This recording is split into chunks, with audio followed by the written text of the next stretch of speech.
Assalamualaikum sahabat Aurelia Story. Jangan lupa bersalawat untuk baginda Nabi Muhammad Shallallahu Alaihi Wasallam. Pernahkah kalian membayangkan bagaimana rasanya menjadi seorang janda muda yang merantau jauh, hanya untuk dijebak oleh nafsu majikan? Lalu bagaimana jika takdir memaksanya memilih antara hidup anaknya sendiri atau keselamatan dirinya?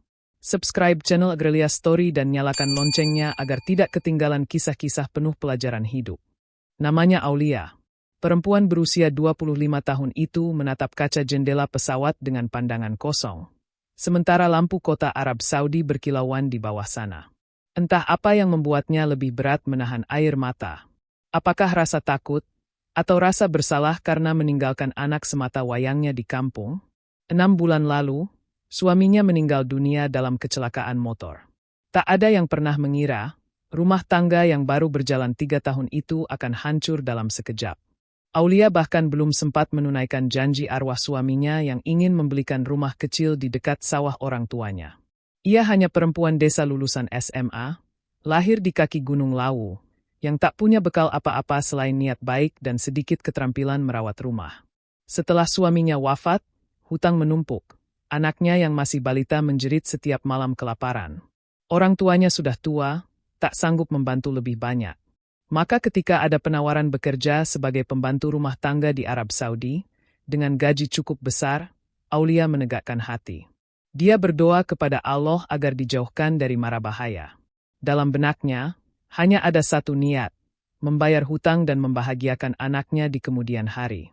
Hari pertama tiba di kota Jeddah, Aulia menjejakkan kaki di rumah majikannya, sebuah villa besar berlantai 2 dengan taman kurma di sampingnya. Udara panas menyeruak ke paru-paru, membuat kerongkongan kering seketika. Di depan pintu, seorang pria parubaya menyambutnya, mengenalkan diri sebagai Tuan Hamad. Tuan Hamad tampak ramah, begitu juga istrinya, Nyonya Salwa. Mereka memperkenalkan anak tunggal mereka, Said, lelaki berusia 29 tahun, tinggi besar, bermata tajam, yang hanya menatap Aulia sekilas tanpa banyak kata. Entah mengapa, tatapan itu membuat punggungnya merinding. Hari-hari awalnya berjalan wajar. Aulia membersihkan rumah, mencuci, menyiapkan teh, dan sesekali menemani Nyonya Salwa berbelanja ke pasar tradisional. Semuanya tampak normal, sampai suatu sore di bulan kedua, ketika Aulia sedang menjemur pakaian di halaman belakang. Angin gurun bertiup membuat dres kerja Aulia menempel pada tubuhnya, memperlihatkan lekuk pinggangnya yang ramping. Aulia tak sadar, di balik kaca jendela lantai atas, Said memperhatikannya. Lelaki itu memejamkan mata, menahan gejolak aneh yang muncul di dadanya. Malamnya, Said sengaja turun ke dapur di saat Aulia sedang membersihkan piring. Pria itu berdiri di belakangnya, terlalu dekat.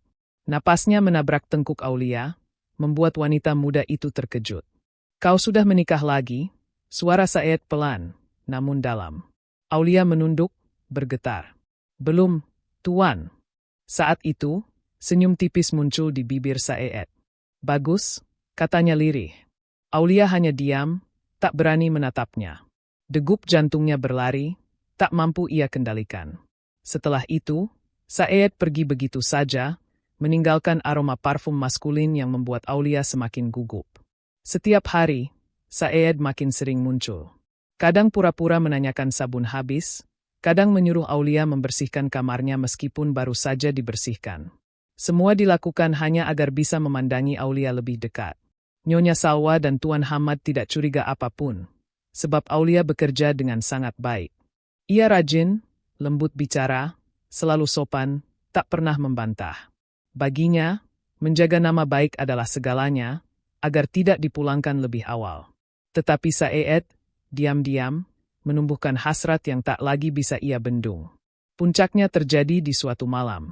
Rumah besar itu sunyi, hanya suara pendingin udara yang bergema. Aulia sedang menyiapkan air hangat di kamar mandi lantai atas karena keran air rusak.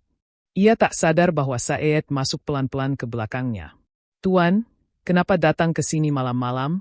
Suara Aulia gemetar, mencium bahaya. Said mendekat, menutup pintu perlahan, menatapnya dalam-dalam. "Aku hanya ingin memastikan airnya cukup hangat." "Biar saya yang atur, Tuan. Silakan kembali ke kamar," ucap Aulia berusaha sopan. Tapi Saeed menahan tangannya, menggenggam begitu erat hingga Aulia tak bisa bergerak. Kau terlalu cantik, Aulia, bisiknya, napasnya berat. Aulia berusaha menahan tangis. Tuan, jangan lakukan ini, saya hanya pembantu. Mata Saeed merah, menahan gejolak. Kau tidak tahu sudah berapa malam aku memikirkanmu, ucapnya, sebelum akhirnya memaksa Aulia ke sudut ruangan. Malam itu, kehormatan Aulia tercabik, sementara Allah menjadi satu-satunya saksi di kamar mandi dingin yang remang. Setelah peristiwa itu, hidup Aulia tak pernah sama lagi. Ia merasa hancur, tubuhnya lunglai, air matanya menetes tak berhenti. Di matanya terbayang anaknya di kampung, wajah polos yang masih menunggu kiriman uang dari ibunya. Hari-hari berlalu dalam kepura-puraan. Saeed bersikap seolah tak terjadi apapun. Tetapi Aglia harus menanggung rasa malu sendiri. Sampai akhirnya, rasa mual dan pening mulai datang di pagi hari. Aulia pun menyadari sesuatu yang membuatnya semakin kalut. Ia sedang mengandung. Ia mencoba menutupi kehamilan itu dengan pakaian longgar, namun tubuhnya tetap berubah sedikit demi sedikit. Saeed rupanya menyadari juga. Suatu sore, pria itu menarik Aulia ke kamar tamu saat rumah sepi. Gugurkan anak itu. Nada suara Saeed tegas, penuh tekanan. Aulia terkejut. Anak ini tidak berdosa, Tuan, saya mohon. Mata Saeed berkilat. Aku tidak mau ada skandal di keluarga ini. Kalau kau menolak, jangan salahkan aku kalau nanti kau masuk penjara. Aulia menatapnya dengan mata sembab. Allah akan menghukum kita kalau membunuh anak ini. Diam, bentak Saeed, menampar meja di depannya. Aulia gemetar, air matanya menetes tanpa bisa ia tahan. Di dalam dadanya, hanya ada satu keyakinan bahwa janin itu titipan Allah, bukan sekadar aib yang harus dibuang. Ia menatap jauh keluar jendela villa, melihat langit jeda yang mulai gelap. Dalam hati, ia berdoa pelan, semoga Allah menunjukkan jalan keluar. Malam itu, Aulia duduk sendiri di kamarnya, memeluk perutnya yang masih rata. Ia sadar, ia sedang memikul beban yang sangat berat, di negeri yang jauh dari sanak keluarga, dengan orang-orang yang hanya memandangnya sebagai pelayan tak berharga. Di benaknya berkecamuk, apakah benar ia harus menyerah, atau tetap mempertahankan darah dagingnya sendiri? Dan disitulah, cerita Aulia baru saja dimulai. Pagi di rumah megah itu berjalan seperti biasa. Tuan Hamad membaca koran di ruang tamu, Nyonya Salwa menyiapkan roti datar, sementara Aulia berusaha menyembunyikan wajah pucatnya. Kantuk bercampur mual menekan tubuhnya. Setiap kali mencium aroma rempah, perutnya bergejolak. Ia menunduk dalam, menyibukkan diri merapikan piring agar tak memancing kecurigaan. Aulia, kau tidak apa-apa? Suara Nyonya Salwa lembut, menatapnya dengan khawatir. Sedikit pusing saja, Nyonya, jawab Aulia cepat, tersenyum kecil. Nyonya Salwa hanya mengangguk, lalu berlalu tanpa banyak tanya. Syukurlah, pikir Aulia. Ia tidak ingin siapapun tahu tentang janin ini, terutama Tuan Hamad yang terkenal sangat tegas soal kehormatan keluarga. Selama beberapa hari, Saeed tidak menampakkan diri. Mungkin sibuk di kantornya, atau sengaja menjauh agar tak membuat masalah makin rumit. Namun Aulia tetap merasa tertekan. Ia sadar cepat atau lambat rahasia ini akan terbongkar. Satu sore, saat Aulia sedang menyapu lantai teras, Saeed muncul tiba-tiba, berdiri menatapnya dalam diam. Aulia menahan napas. Ikut aku ke belakang, perintahnya pelan namun tegas. Aulia menunduk, menuruti tanpa berani membantah. Mereka berjalan menuju gudang kecil di samping garasi. Saeed menutup pintu rapat, lalu berbicara dengan suara rendah yang penuh ancaman. Kapan kau mau menggugurkannya? Aulia menatap tanah, suaranya bergetar. Saya tidak bisa, Tuan, ini titipan dari Allah. Wajah Saeed berubah tegang. Jangan bicara soal agama di hadapanku. Yang penting, anak itu tidak boleh lahir. Air mata Aulia menetes tanpa bisa dibendung. Bagaimana kalau saya pulang kampung saja, Tuan? Biar saya pergi selamanya. Saeed mencengkeram lengannya. Kalau kau pergi, keluargamu di kampung akan kubuat sengsara. Aku bisa membuatmu dideportasi tanpa uang sepeser pun.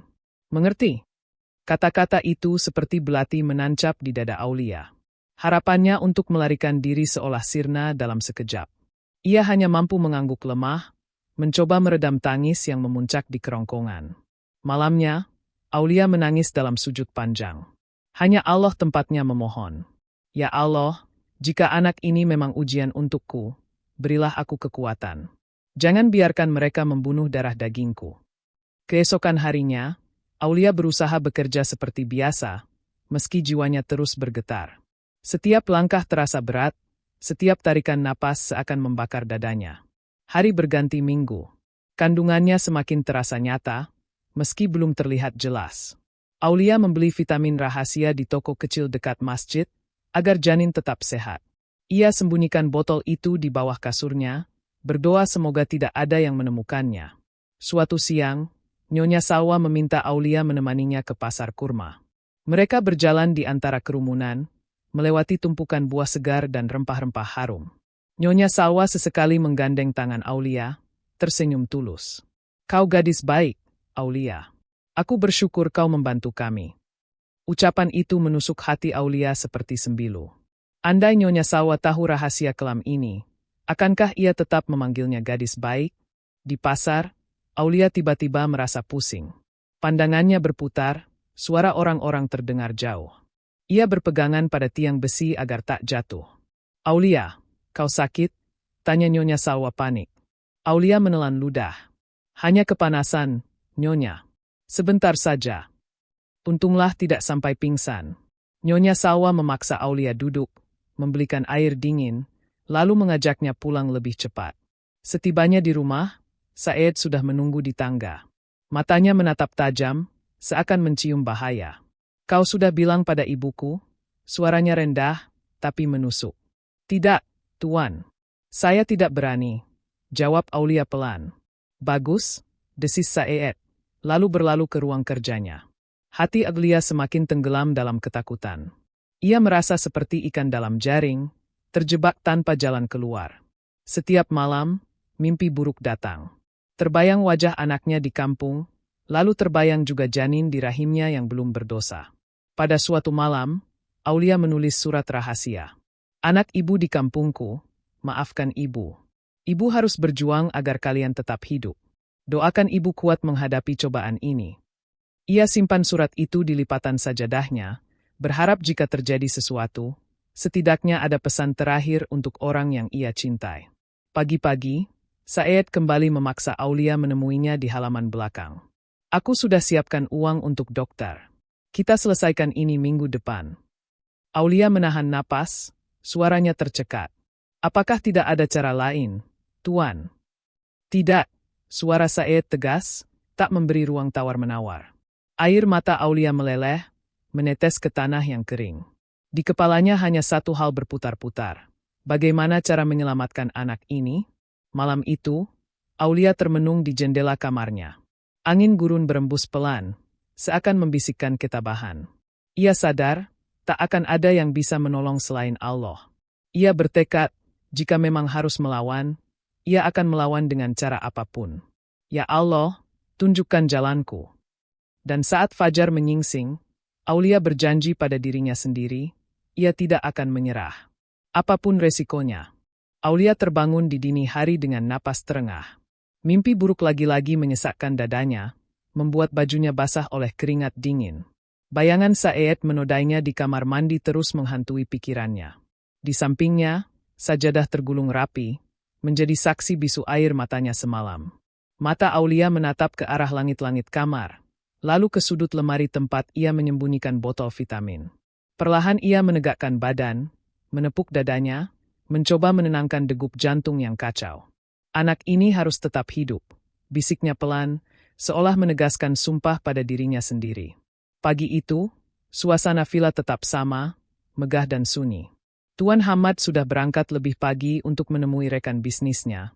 Nyonya Salwa sibuk di dapur, dan Saed menunggu di ruang tengah dengan wajah kaku. Begitu Aulia lewat untuk membersihkan ruang tamu, Saed langsung berdiri, menatapnya dengan sorot mata dingin.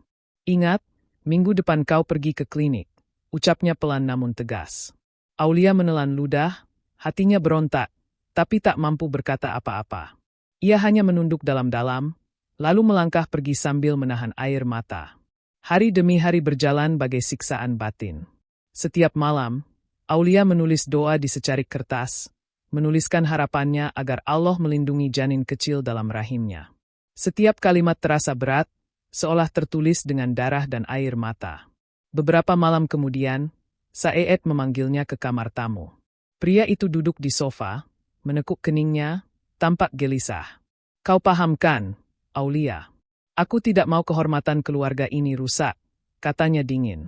Aulia mencoba memberanikan diri. Tuan, saya mohon. Saya bersedia pulang kampung saja, tolong izinkan saya. Wajah Saeed menegang, napasnya berat. Aku sudah bilang, kau tidak akan pulang sebelum anak itu hilang. Kata-kata itu menusuk, membuat Aulia seakan jatuh ke jurang gelap. Ia meremas tangannya erat-erat, menahan tangis. Jangan buat masalah semakin besar, Aulia, lanjut Saeed, mentondongkan tubuhnya ke depan. Kau mau anak di kampungmu kelaparan? Aku bisa menghentikan semua pengiriman uangmu. Aulia terpaku. Ancaman itu membuatnya gemetar. Memang benar, anaknya di kampung hanya bergantung pada sedikit uang yang ia kirim setiap bulan. Jika putus, bagaimana anaknya akan makan? Ia menunduk, membiarkan air mata menetes ke lantai. Malamnya, Aulia tak mampu memejamkan mata. Bayangan klinik tempat ia diminta menggugurkan janin, membuat perutnya terasa perih. Ya Allah, jangan cabut rahmat MU, bisiknya di tengah sujud panjang. 1 hari sebelum jadwal yang ditentukan, Aulia memberanikan diri menghubungi temannya di sesama penampungan tenaga kerja Indonesia. Namanya Lina, seorang pembantu juga, yang pernah ia temui di masjid. Lina, aku tidak tahu harus bagaimana. Suara Aulia gemetar di ujung telepon. Astagfirullah, Aulia, itu bukan salahmu. Kalau kau mau kabur, aku bisa bantu. Aulia menelan air liur. Kabur kemana, Lina? Pasporku dipegang majikan. Suara Lina tertahan. Kalau begitu, satu-satunya cara, bilang ke polisi. Mereka akan lindungi kamu. Aulia memejamkan mata. Polisi? Apakah ia berani? Kalau laporan itu gagal, bukan hanya dirinya, bahkan keluarganya di kampung bisa dipermalukan. Aku takut, Lina. Tapi kau mau terus diancam? Mereka tidak akan berhenti, jawab Lina tegas. Obrolan itu menampar logika Aulia. Benar, jika ia pasrah, mungkin selamanya hidupnya akan diinjak-injak. Malam sebelum jadwal ke klinik, Aulia mengambil wudhu, sholat tahajud, berurai air mata. Dalam sujudnya, ia hanya mampu berdoa. Ya Allah, cukup engkau tempatku bergantung, selamatkan anak ini. Fajar pun datang. Hari itu adalah hari yang ditentukan Saeed. Pagi-pagi, pria itu sudah berdiri menunggu dengan mobil di halaman depan. Wajahnya dingin, tak ada setitik iba pun. Cepat masuk, perintahnya. Aulia meremas tas kecil di tangannya, lalu menaiki kursi penumpang dengan langkah lunglai. Di dalam mobil, suasana hening menakutkan. Hanya deru mesin yang terdengar, seolah menambah tekanan di dada. Mereka melaju menuju pinggiran kota, ke sebuah klinik sederhana. Aulia melihat papan nama klinik dari balik kaca jendela, dan matanya langsung basah. Ya Allah, aku tidak mau. Saat Saeed turun untuk membuka pintu, Aulia diam-diam mengambil nafas panjang. Di detik itulah, entah dari mana datangnya keberanian, ia menendang pintu mobil sekuat tenaga dan berlari sekencang-kencangnya ke arah keramaian. Orang-orang di sekitar pasar kaget melihat perempuan berseragam pembantu berlari sambil menangis. Aulia berteriak, "Tolong, tolong saya." Warga menoleh. Beberapa pria mencoba menghentikan Saeed yang mengejarnya. Itu urusan keluarga, bentak Saeed pada mereka. Namun Aulia berhasil menembus kerumunan, berlari ke arah pos polisi di pojok jalan. Ia langsung berlutut di depan petugas, menangis sambil memegang perutnya. "Tolong saya sedang mengandung, saya diancam." Petugas terkejut. 2 polisi segera menahan Saeed yang berusaha mendekat dengan wajah merah padam. Aulia hanya bisa menunduk, menahan sesak di dadanya. Ia belum tahu bagaimana kelanjutan hidupnya, tetapi setidaknya hari itu, ia berhasil melindungi anaknya, untuk sementara waktu. Saat duduk di kantor polisi, Aulia bergetar menahan isak. Hawa ruangan itu terasa menakutkan, meski di sanalah satu-satunya harapan ia berlindung. Seorang petugas perempuan menghampirinya, menepuk bahunya dengan pelan, berusaha menenangkan. "Ceritakan pelan-pelan, apa yang terjadi?" kata petugas itu lembut. Aulia menunduk, berusaha merangkai kata. Saya dipaksa oleh anak majikan, sampai saya hamil. Lalu dia mau memaksa saya menggugurkan kandungan ini." Suara Aulia pecah di tengah kalimat, air matanya jatuh membasahi gamis abu-abu yang lusuh. Petugas itu tampak menahan napas, lalu menatapnya iba. "Tenang, insya Allah kami bantu," ucapnya. Di sudut ruangan, Said menatap tajam, wajahnya memerah menahan amarah. Dua polisi laki-laki berjaga di sampingnya, memastikan ia tak mendekat. "Kau memfitnahku," seru Said, nadanya tinggi. Aulia hanya menunduk, tubuhnya semakin bergetar. Petugas mencoba menengahi, menenangkan suasana yang panas. Mereka kemudian memanggil penerjemah resmi agar tak ada salah paham. Seorang pria bersorban, berbahasa Indonesia fasih, hadir di sana. "Ibu Aulia, ceritakan dari awal," ujar sang penerjemah. Perlahan, Aulia membuka semua luka. Dari saat pertama tiba, dari tatapan Said yang membuatnya tak nyaman, hingga malam di kamar mandi yang merampas kehormatannya. Ia ceritakan rasa takut, ancaman, dan bagaimana ia tak mampu melawan. Ruangan itu sunyi mendengar kisahnya. Beberapa petugas terdiam menunduk, menahan simpati. Usai bercerita, Aulia terisak, menutup wajah dengan kedua tangan. "Saya tidak mau anak ini dibunuh," katanya lirih. Petugas perempuan merangkul bahunya. "Tenang, kami akan menghubungi perlindungan pekerja migran. Kamu tidak sendiri." Sementara itu, Said bersikeras menolak semua tuduhan. Dia pembohong. Dia perempuan kotor. Namun, bukti chat ancaman yang sempat disimpan Aulia di ponsel membuat polisi curiga. Aulia menunjukkan pesan suara Said yang pernah dikirim diam-diam. Di situ terdengar jelas ancaman. "Kalau kau tidak gugurkan, jangan salahkan aku kalau nanti kau pulang tanpa sepeser pun." Petugas mencatat dengan serius. Salah seorang polisi berbisik pada rekannya. "Ini kasus serius, tidak bisa sembarangan." Sementara menunggu proses laporan, Aulia ditempatkan di ruang khusus perempuan. Matanya sembab, pikirannya berputar tentang anak di kampung. Bagaimana kabar anaknya sekarang? Siapa yang akan mengurus jika nanti ia benar-benar ditahan di sini? Di sudut ruangan, ia berdoa dalam hati. "Ya Allah, lindungi anakku di rahimku, juga anakku di tanah air." Malam itu, petugas menawarinya makanan hangat, tapi Aulia hanya meneguk air putih. Ia benar-benar kehilangan selera makan. Tubuhnya lelah, batinnya remuk. Keesokan harinya, pihak perlindungan pekerja migran datang mendampingi. Seorang wanita paruh baya bernama Bu Laila menyapa Aulia dengan lembut, menggenggam tangannya. "Sabar ya, nak. Banyak kasus seperti ini yang bisa kita perjuangkan. Jangan takut," katanya menenangkan. Aulia hanya mengangguk, tak mampu berkata apapun. Sementara itu, Said dipanggil untuk diperiksa lebih lanjut. Wajahnya keras, menatap Aulia dengan kebencian bercampur malu. "Kau membuatku dipermalukan di depan semua orang," bisiknya dengan nada rendah saat berjalan melewatinya. Aulia menunduk, berusaha tak gentar. Ini bukan lagi soal dirinya, tapi soal bayi di rahimnya, soal kehormatan seorang ibu. Proses hukum pun mulai berjalan. Berita tentang kasus ini perlahan menyebar di lingkungan villa tempat Aulia bekerja. Nyonya Salwa, majikan perempuannya, tampak syok saat dihubungi polisi. "Astagfirullah, bagaimana ini bisa terjadi di rumah kami?" Suaranya bergetar di ujung telepon. Nyonya Salwa langsung datang ke kantor polisi, menatap Aulia dengan wajah campur aduk. Antara iba dan malu, antara kecewa dan marah pada anaknya sendiri. "Aulia, mengapa kau tidak bicara padaku sejak awal?" tanyanya. Air matanya ikut jatuh. Aulia menunduk dalam-dalam. "Saya takut, Nyonya, saya takut kehilangan pekerjaan, takut dikirim pulang." Nyonya Salwa meremas tangannya, menahan tangis. "Ya Allah, Aulia, saya tidak pernah mau anak saya berbuat sekejam ini." Suasana menjadi haru. Seisi ruangan tampak menahan emosi. Petugas lalu meminta Aulia beristirahat di penampungan khusus, demi keselamatan dan ketenangannya, sambil menunggu proses lebih lanjut.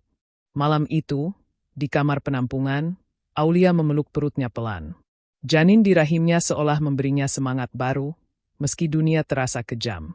"Aku akan berjuang demi kalian," bisiknya lirih, membayangkan wajah anak balitanya di kampung bersamaan dengan wajah bayi mungil yang belum lahir. Di luar jendela, lampu jalanan menyala redup, seakan ikut berempati atas nasib seorang perempuan yang hanya ingin mempertahankan kehidupannya. Dan untuk pertama kalinya, meski hatinya masih berantakan, Aulia merasa sedikit lega karena sudah berani bicara. Hari-hari di penampungan pekerja migran menjadi awal hidup baru bagi Aulia, meskipun penuh kecemasan. Setiap pagi ia harus melapor kepada petugas pendamping, memastikan kondisinya sehat, sambil menunggu proses hukum berjalan. Ruangan di penampungan itu tidak mewah, hanya ranjang besi, lemari kecil, dan kipas angin tua yang berderit. Tapi bagi Aulia, tempat itu jauh lebih aman daripada harus kembali ke rumah majikan. Ia tetap menjaga sholat 5 waktunya, menenangkan diri, meski rasa takut kadang menyerang tiba-tiba. Seringkali ia terbangun di malam hari, membayangkan kemungkinan terburuk. Bagaimana kalau Saed dibebaskan? Bagaimana kalau aku dipaksa pulang tanpa sepeser pun? Pertanyaan-pertanyaan itu menumpuk, membuat dadanya sesak. Di suatu pagi, Bu Laila, petugas perlindungan migran, datang menemuinya dengan kabar baru. "Nak, sidang pertama akan dimulai pekan depan," katanya sambil menepuk tangan Aulia pelan. Mata Aulia membesar. "Apakah saya harus hadir?" "Iya, karena kesaksianmu penting sekali." "Tidak apa-apa kan, Nak?" Aulia menghela napas panjang. Jantungnya berdebar, namun ia mengangguk. "Insya Allah saya siap." Bu Laila tersenyum menenangkan. "Allah bersamamu. Jangan takut." Saat hari sidang tiba, Aulia berdiri di ruangan pengadilan syariah, bersama seorang penerjemah. Di depannya duduk hakim dengan jubah panjang, tampak berwibawa, menatapnya serius. Di kursi lain, Saed menunduk, tak berani menatap langsung. Suasana tegang menusuk tulang. Hakim bertanya pelan, "Apakah benar kau dipaksa melakukan perbuatan tak senonoh oleh terdakwa?" Aulia menarik napas, berusaha menenangkan gemetar di bibirnya. "Iya, Tuan Hakim. Saya tidak punya pilihan, saya takut."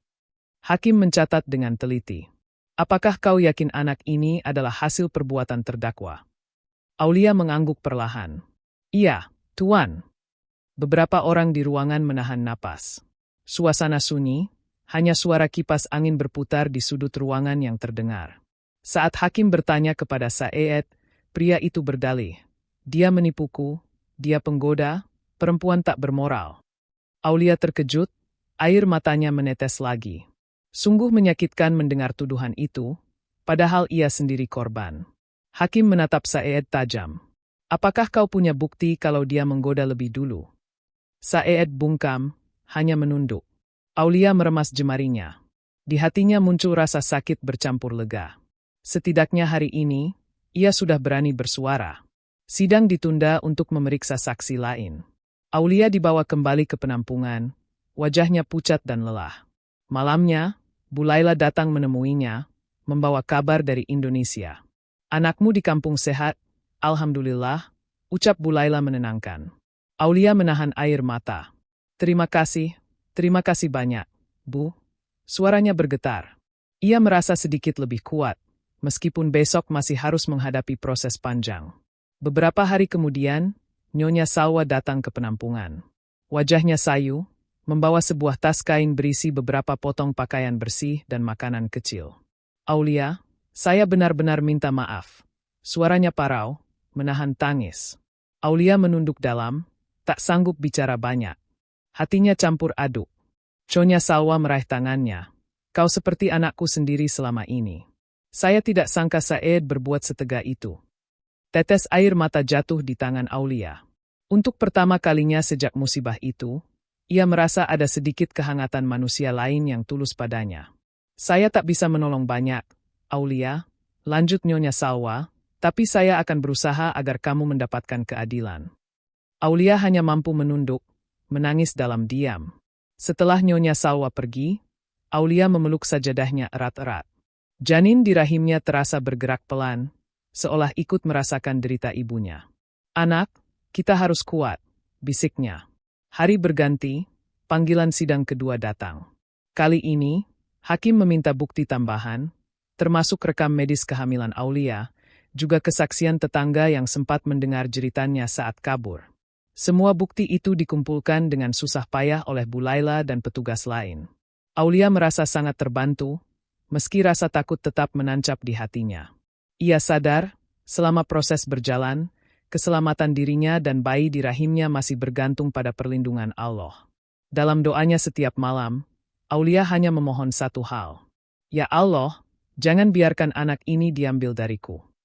Dan dalam gelap kamar penampungan yang sederhana itu, Aulia bertekad tak akan menyerah sampai akhir. Sidang kedua membuat dada Aulia sesak sejak pagi. Ia duduk di bangku kayu ruang tunggu pengadilan, menggenggam tas kecil berisi dokumen pemeriksaan kandungan. Nafasnya terasa berat. Di sampingnya, Bu Laila menenangkan, menepuk bahunya pelan. "Tenang, Nak. Hari ini kita bawa semua bukti. Insya Allah hakim akan melihat kebenaran," ucap Bu Laila. Aulia mengangguk, menatap lantai, berusaha meredam gemetar di ujung jarinya. Di dalam ruang sidang, suasana tetap tegang. Hakim membaca berkas perlahan, menatap Aulia beberapa kali, kemudian menoleh kepada Saed yang duduk di kursi terdakwa. "Terdakwa, apa masih menyangkal perbuatanmu?" Suara hakim datar, namun tegas. Saed menunduk, tak menjawab langsung. Matanya sedikit bergetar, entah marah, takut, atau hanya pura-pura menyesal. Hakim lalu meminta petugas memutar rekaman suara ancaman yang pernah dikirim Saed ke ponsel Aulia. Suara berat Saed terdengar jelas.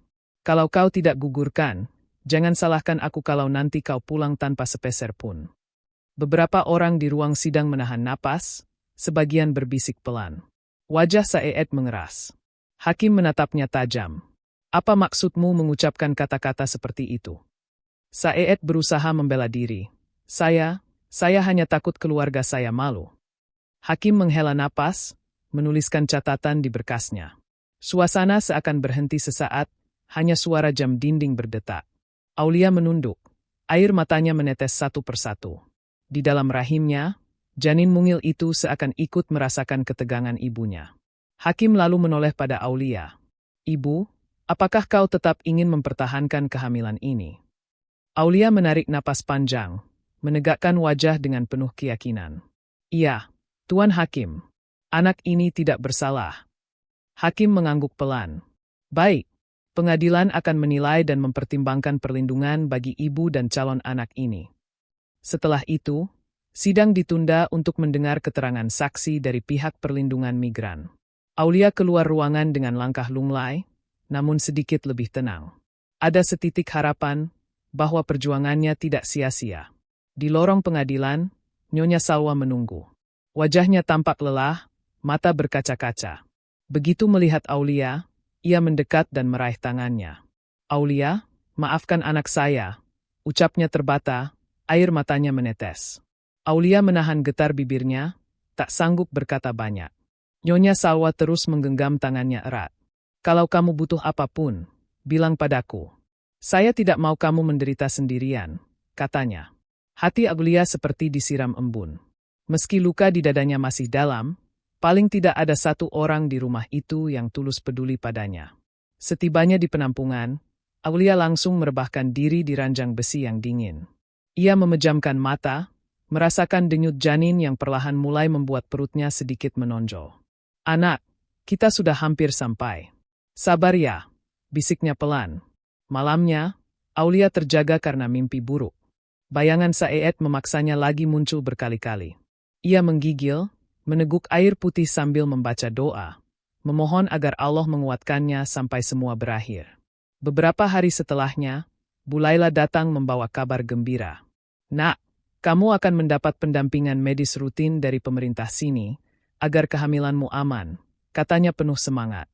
Aulia meneteskan air mata syukur. "Alhamdulillah, terima kasih, Bu." Perlahan, Aulia mulai menjalani pemeriksaan rutin di klinik perempuan, diantar petugas penampungan. Bidan di sana menenangkan, merawatnya dengan sabar, memastikan janinnya tumbuh sehat. Meski trauma masih menusuk setiap kali mengingat peristiwa malam itu, Aulia merasa sedikit lebih kuat. Ada tangan-tangan baik yang menuntunnya, dan itu membuatnya tak lagi merasa sendiri. Suatu sore, saat Aulia duduk di teras penampungan menatap matahari terbenam, ia teringat anak balitanya di kampung. Air mata menetes lagi. Ibu akan pulang suatu hari nanti. Nak, bersama adikmu ini, katanya pelan, seraya mengelus perutnya. Angin sore gurun berembus pelan, membawa harapan tipis, seolah Allah mengirimkan pesan bahwa jalan pulang masih terbuka untuknya. Hari persidangan terakhir akhirnya tiba. Aulia berdiri di depan cermin ruang penampungan, merapikan kerudungnya dengan tangan sedikit bergetar. Perutnya sudah mulai menonjol, tanda kehidupan kecil di dalam rahimnya semakin kuat bertahan. Ia menatap dirinya dalam-dalam, seolah mengumpulkan keberanian untuk menghadapi semua kenyataan pahit yang telah menimpanya. Bu Laila datang menjemput dengan senyum tulus, mencoba menenangkan. Insya Allah, hari ini semua jelas. Nak, kamu sudah berjuang sejauh ini. Aulia mengangguk, menahan air mata, lalu melangkah ke mobil penjemputan bersama Bu Laila menuju pengadilan. Di ruang sidang, suasana kembali menegang. Hakim membuka sidang dengan suara lantang. Saed duduk di kursi terdakwa, kali ini tampak lebih pucat. Nyonya Salwa hadir di samping Aulia, menemaninya dengan mata sembab. Hakim membacakan keputusan panjang. Setiap kalimat bagai palu godam di dada semua orang. Setelah mempertimbangkan semua bukti dan keterangan saksi, ujar hakim tegas, pengadilan memutuskan memberikan perlindungan penuh kepada saudari Aglia dan anak dalam kandungannya. Aulia menunduk, air matanya langsung pecah. Di sampingnya, Nyonya Salwa menepuk bahunya pelan, menahan tangis haru. Hakim melanjutkan, terdakwa Saed dinyatakan bersalah atas pemaksaan dan pengancaman, serta dijatuhi hukuman penjara sesuai hukum yang berlaku. Suasana di ruangan seketika sunyi. Hanya isak Aulia yang terdengar pelan. Ia merasa lega, meski luka itu tak akan pernah benar-benar hilang. Setelah sidang, Nyonya Salwa menghampiri, memeluk Aulia dengan penuh kasih sayang. Kau tetap keluarga saya, Aulia. Kalau mau, kamu bisa tinggal bersamaku setelah semua selesai, katanya lirih. Aulia menahan tangis, lalu perlahan menggeleng pelan. Terima kasih, Nyonya. Saya ingin pulang ke Indonesia, berkumpul dengan anak saya. Nyonya Salwa mengangguk, mencoba memahami. Apapun keputusanmu, saya akan tetap membantu, katanya tulus. Hari-hari berikutnya, Aulia kembali ke penampungan untuk mempersiapkan kepulangan. Bu Laila membantu mengurus dokumen serta tiket pulang. Di sela-sela menunggu proses itu, Aulia rutin memeriksa kandungan. Bidan klinik memuji keteguhannya, bagaimana ia mampu menjaga janin di tengah tekanan berat. Bayinya sehat, alhamdulillah, kata bidan sambil tersenyum, membuat hati Aglia sedikit hangat. Satu pagi, setelah semua dokumen beres, Aulia berdiri di bandara dengan koper kecil di tangannya. Langkahnya mantap, meski dadanya bergetar. Bu Laila menggenggam tangannya erat. Semoga perjalananmu lancar, Aulia. Tetap kuat, ya. Aulia membalas genggamannya, tersenyum meski matanya berkaca-kaca. Terima kasih, Bu. Kalau bukan karena bantuan kalian, saya mungkin sudah kehilangan anak ini. Ketika pesawat lepas landas, Aulia menatap awan di luar jendela. Di pikirannya hanya ada satu keinginan, memeluk anaknya di kampung, membawa adiknya yang masih di dalam kandungan, dan memulai hidup baru yang lebih damai. Ia tahu luka di hatinya akan tetap membekas, tapi setidaknya sekarang, ia membawa harapan, bukan lagi ketakutan. Dan di dalam hatinya, ia berbisik pelan, "Ya Allah, terima kasih Engkau masih memelihara kami." Matahari di atas gurun perlahan tertinggal di balik sayap pesawat, seolah menandai berakhirnya satu babak pahit dalam hidup Aulia. Di hadapannya, terbentang babak baru yang masih misteri. Namun kali ini, ia siap menapaki langkah menuju cahaya.